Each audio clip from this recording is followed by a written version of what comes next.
Welcome back to my channel. So today's video is going to be about things I learned when I became a mom.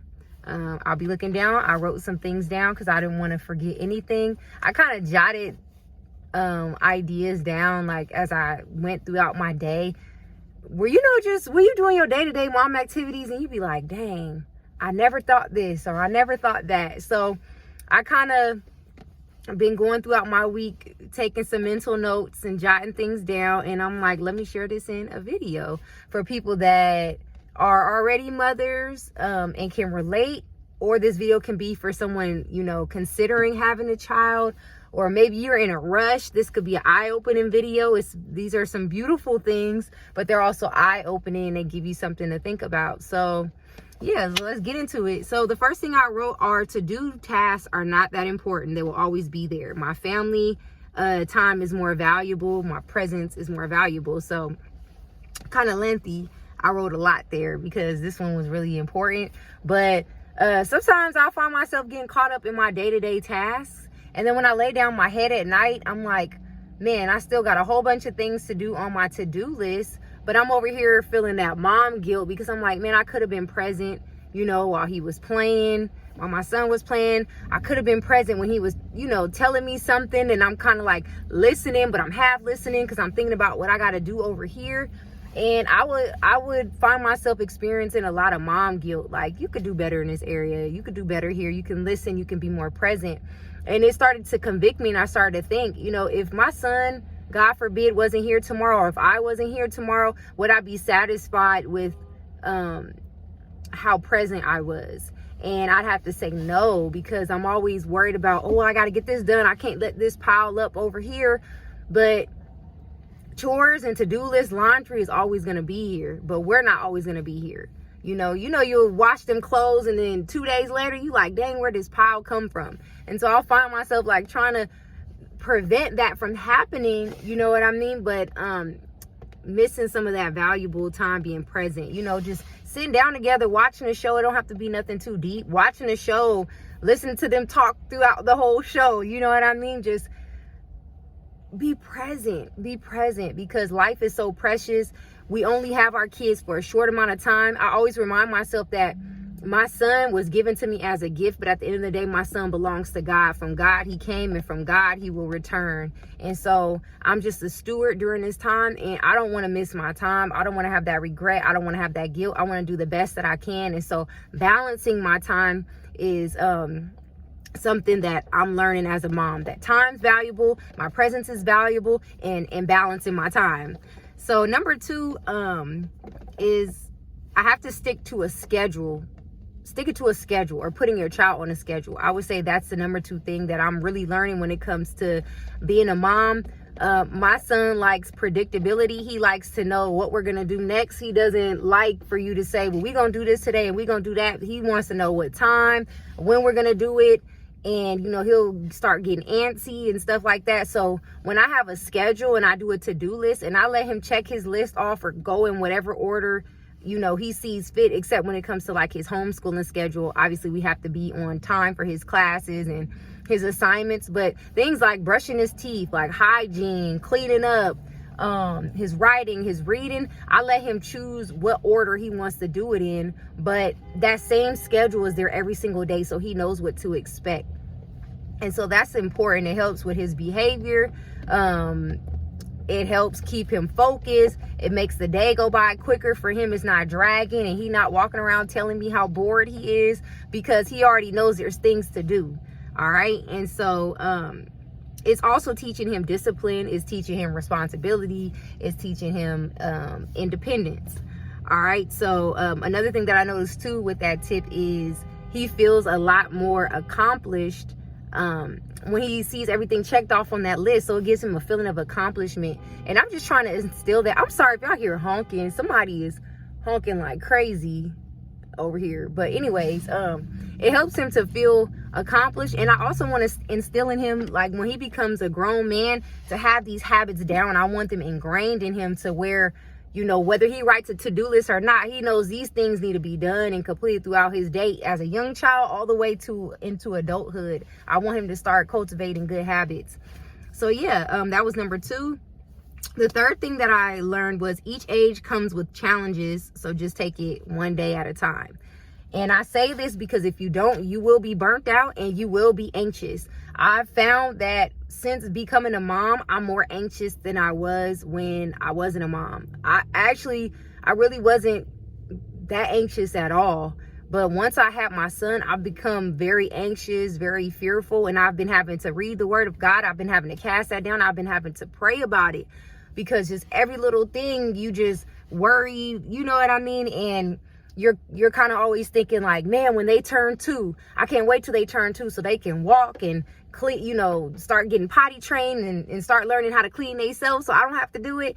And then when they turn 2 and they hit those milestones and you're like, well, man, I can't wait till they turn 5 so that they can go to school and they could do this and I can have this time and that time. But then when they get to school and they turn 5, there's challenges that come with that. Are they listening in class? Is this teacher about to be emailing you and texting you and telling you about your child's behavior? Like, there's other things we're going to experience with new levels as new challenges, but we keep thinking like, well, in 5 more years, or when they turn 15 or when they turn 18, you know, I'm free. And it's like, no, you're not. Every year they grow, every, you know, milestone they hit, it comes with just challenges that are different. You know what I mean? There's still going to be challenges, but now they're going to be a different type of challenge nonetheless. So don't rush the time. Just be present, be patient, and take it one day at a time. I had to tell myself, you know what? Don't worry about the past. Don't worry about what mistakes I made, what I could have done differently, how I could have moved, what I could have said.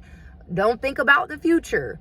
Man, when he turns his age, am I going to be free, or what kind of challenges am I going to be dealing with then? Like, don't drive yourself crazy because the challenges are just going to come. That's just what it is. It's a part of life. So just take today. Just worry about today. You know, just think about today. You know, there's a scripture that says, do not be anxious for tomorrow will worry about itself. You know what I mean? Like, and the reason Jesus is telling us that is because he's saying focus on today, or you're just going to be overwhelmed. Or you might be worried about challenges that you specifically as a parent will have to face. You might have to face something totally different or not as serious, or maybe things will just run smoothly for you in a certain area that it didn't work smoothly for another parent. So there's no need in worrying because you can't predict the future. Just ride with it. Like I said, be present, do what you can do in one day, you know, and don't worry about it. So the next tip is, being a mom showed me my capacity to love and to sacrifice. I didn't know how sacrificial I really could be. You know, when it's just you, yourself, and you, we can be quite selfish. You know, you can lay down when you want to. You can go out, have fun when you want to. You know what I mean? Like, you just have a lot more freedom than you're just so focused on me. When I feel like doing this, that's when I'll do it. When I feel like working, that's when I'm going to work. But when it comes to a mom, it ain't no when you feel like it. Even if you have a 9 to 5 and you got time off of work, work never ends when you're a parent. You're on the clock 24/7. And that's what it feels like. And I guess this would be a bonus tip I can say, becoming a mom. What I've learned is that if you work, if you have to work a 9 to 5 and you have a child, it's going to feel like you never have a day off of work unless you have the other parent is helping you, or you have some time, you know, someone to take care of your child while you can get away. It's always going to feel like work. You clock out of work and you go home and this person is asking you to cook for them. Maybe you're not feeling too good after work, or you tired, or you stressed out, and as soon as you come in the door, they have all these needs. And it just showed me that the capacity that I have to love, it stretched me so much. It's taught me how strong I could be. I didn't think I could be this strong. Some of the things that I've had to do, I've had to take care of my son sick. You know what I mean? Where literally my body's aching, I cannot move. Like, just the things that I've had to do and I've went through, I could have never envisioned as a single person with no kid. Like, I knew it was hard, and you hear it's hard through other parents and people warning you and telling you to wait and make sure, you know, you have a stable family unit, you have help, that you married. Like, I get it now. I get it. It's like, you know, it's hard, but you don't know to the capacity of how hard it is. It is super hard, but every day you build endurance, every day you build strength, and it opens your eyes to not only how strong you are, but how strong it opened my eyes how strong my own mother was. It's like, man, I've always appreciated my mom, and I thank my mom for everything that she's done for me and for my brothers.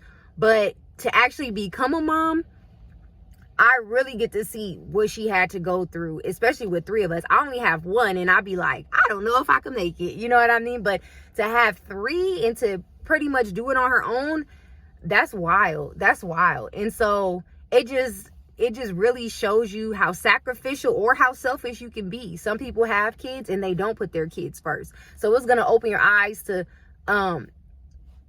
how you moving, what you doing, you know what I mean? So that's one thing that I learned.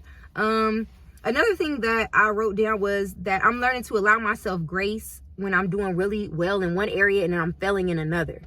I know a lot of times I could beat myself up because I'm like, man, I could have did better in this area. Like I kind of mentioned earlier, like I should have just been a little bit more present, you know what I mean? Or I should have did more activities with him, or I should have did this, or I should have did that. I'll beat myself up, but I also don't take inventory of, well, even though I did do these other things, they're benefiting my son. You know what I mean? I'm cleaning. I want him to be in a clean environment. I'm cooking for him. I'm learning how to cook healthy meals, cook more things from scratch. I'm thinking about his health. I'm thinking about what's going into his body. And so I'm getting stronger in other areas. I'm making a schedule. I'm being really, you know, even more hands-on when it comes to his homeschooling and what else extra that I can teach him. And so I've had to learn to give myself grace. Like, I'm doing good. Yes, I need to work on this area, but look at all the other things that you're doing. And sometimes we'll forget that. We'll zoom in on the one thing we're not doing right and forget about all the other things that are just as important. It's just the key is just balance. Things may be out of balance, but you have to give yourself grace. You have to just reward yourself for the stuff that you do.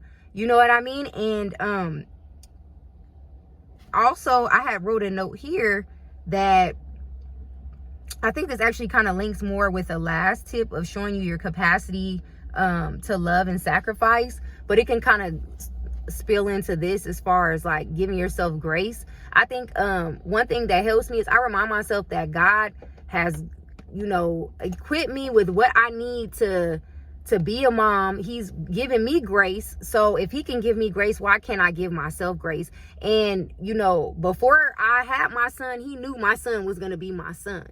The Most High knew my son was going to be my son. So if he gave me my son, that means he's equipped me already with the tools and everything that I need. I have everything inside of me that I need to be a good mother. So why am I beating myself up? Why am I not giving myself grace when he's giving me grace? And when I think of that, it makes me feel so much better. When I'm on those verge, you'll find yourself, and this could be a little extra tip about what to expect when becoming a mom, or what I've learned is there'll be random moments throughout your day, throughout your week, where you literally feel like, I cannot go another day. I'm not going to make it. And not to say suicidal, because I don't feel I'm suicidal, but sometimes it's just like, Lord, take me now. You know what I mean? Like, I don't know how much more of this I can take. I'm burnt out.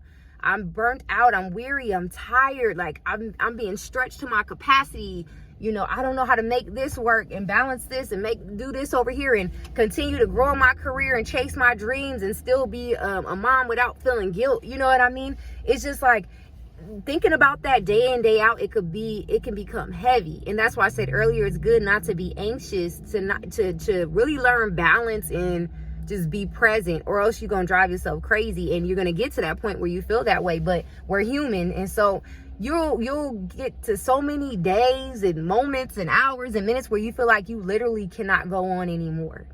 This is like, I'm not going to make it another day as a parent. I'm tired. I'm worn out. I can't do this anymore. And I'm always reminded that still small voice, this is the time that I need to be praying. And when I begin to pray, I'm reminded that if God gave me my son, he gave me the tools that I need. He built my body. He built my being to be able to endure this. And that I'm not the only mother going through this, and that, I'm not alone. This is just a part of the process. And if mothers before me, my own mother and what we've put her through, if she can endure, I can endure too. And our ancestors, when they were going through way worse and harder times and things going on in the world and oppression, depression, whatever the case was, they still pushed through. So what's my excuse? Why can't I push through? And I'm just reminded that, you know what? I've been equipped since the beginning of time. When my son was blessed, when I was blessed to receive my son as my son, that meant I had everything I need to take care of him. I had it already in me. It's already written. And I think if you start to think of it that way, you feel strengthened. Like, yes, I feel like I can't go on, but it's written for me to go on. And I have the tools. I do have the strength. I just need to tap in. And so setting aside that prayer time daily is what refreshes and replenishes me, because I need to pour into myself. Next tip. Sorry, I'm looking down because it's like I don't want to miss anything, but just know that prayer time that's my secret weapon. And it could be in the midst of me about to have a breakdown. Don't wait to pray. Don't think it's not going to work. Don't get too tired of praying. Lord, give me the strength. It's just that simple. Help me, help me, help me, help me, help me. I will just repeat that. Help me, help me, help me, help me, help me. You know, waking up before your day starts. And I'm going to talk about that in another video. But, you know, just briefly, I'm just saying that prayer is important. Seeking God before your day starts is important. You need to pour into yourself. You need to strengthen yourself, okay? So that you can be the best you can be for that day. And the last tip I want to share is I've learned that a lot of times you'll want to break, but you'll at the same time don't want to break. And what I mean by that is I'll start feeling so burnt out and I'm like, okay, I need a break. I need, you know, somebody else in the family to watch him. And then as soon as he's gone, I'm pretty much over my break, maybe 5 hours into me being alone, and I'll start to miss my son, or I'll become worried. It's like that saying goes, once you have a kid, it's like your heart is now outside of your chest, and you can't fully protect it. And that's when we lean on God and we trust God to protect our children when they're not in our sight. But it's like once he leaves the house or he's somewhere else, now I'm worried. Is he okay? Is he eating what he needs to eat? Is he doing this? Is he doing that? Is he doing this, doing that? So now I miss him, even though I needed that break and I needed time by myself, but now I'm worried. And so even when you have a break, it's really not a break because you're always worried. And from what I told, now my son is only 9 years old, but from what I'm told, as they become teenagers and adults, you get even more worried. Because now they're out here driving, they could be partying, you know, they're with these new groups of friends and people, they learning themselves. And then now they getting into some stuff. And so now you worried about getting a call in the middle of the night or the police, you know, knocking on your door. You just got, like I said, with the age, yes, they're more independent. Now you're free to kind of move and go because your kids are adults. But now you got a new set of problems and a new set of worries. And sometimes it's not just physically being tired, it's the mental being tired. And that's what I learned as being a mom. I kept saying to myself, well, I just need to get through the early years when they become a teenager and they're self-sufficient. You know, my work is kind of done. I'm done. And it might be done physically. I might not need to ask somebody to watch my kid while I go here and go there. But mentally, you're not done. If anything, that could sometimes be more tiring than just physically watching a kid. At least when you're physically watching your kid, they're in your care. You can see, you can protect them. You know, you're there and you can see what's going on. But once your child becomes an adult and now they're out of their sight, they want to be independent. They don't want to be up under you. You don't know what's going on, only except what they tell you and what you assume because you know you've once been a teenager. And now your mind is wandering. It's harder. I believe it's going to be harder. Now that's what I've been told by the elders, and I believe it, you know, because I'm getting a glimpse of it just when my son goes away with his dad. You know what I mean? I'm like, now he's not at home, he's not under my care. So it's like I feel like that motherly protection is taken from me. Like I'm not there to hover and make sure he's eating and doing everything on his schedule. You know what I mean? And that's just, I believe, the nurturing side of as a woman. Maybe sometimes we can be over anxious or over worried, you know what I mean? And we just want to nurture. But yeah, your heart is permanently outside of your body and it'll never go back. And I think that was the most eye-opening thing, being a mom, never being able to fully feel like myself before I had a child. You almost feel like another person. Even when you try to get back to yourself and do your hobbies and do things for yourself and you have that me time, you never quite fully get back to how you felt before you had a child, because now it's like, again, your heart is somewhere else. Now your heart's inside of your body. It's not just in you. You're not just controlling your actions. You're not just worried about you. Now you're worried about somebody else. And it just, things will never be the same. Things will never go back to being the same. And it's a blessing, but it's also very scary, and it can cause a little anxiety, you know. So just keep that in mind.